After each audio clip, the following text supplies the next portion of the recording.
Friends, welcome to my channel Shashi funny vlogs. గోరెంటాకు ఎప్పుడు రుబ్బుకున్నా ఎర్రగా పండాలంటే కొన్ని చిట్కాలు ఉన్నాయండి. అవేంటో చూసేద్దామా.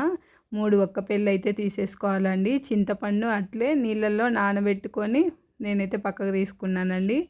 కొద్దిగా చాయ్ పత్తి, టీ పొడి 2 టీ స్పూన్ల మైన అయితే వేసేసుకున్నాను. పెరుగండి, పెరుగు కూడా 2 టీ స్పూన్ల మైన వేసేసుకొని అంతా బాగా మిక్సీకి అయితే గ్రైండ్ చేసుకోవాలండి. బాగా గ్రైండ్ చేసుకున్న తర్వాత నలక్కపోతే ఇంకా మెదక్కపోతే కొద్దిగా సరిపడన్ని కొద్దిగానే వాటర్ వేసుకోవాలండి. ఎక్కువ వేసేసుకుంటే కొద్దిగా లూజ్ అనేది వస్తుంది అనమాట, జారు జారు అయిపోతుంది. అందుకనే కొద్దిగా వాటర్ వేసుకుంటూ మిక్సీకి అయితే పెట్టేసుకోవాలి. ఒక నిమ్మకాయ ఉంది కదండి, ఆ నిమ్మకాయ కూడా కట్ చేసుకొని నేనైతే బౌల్లోకి తీసుకున్న గోరెంటాకులు అయితే కలిపేసుకున్నాను. ఆ తర్వాత చేతికి కూడా పెట్టేసుకుంటున్నాను చూడండి.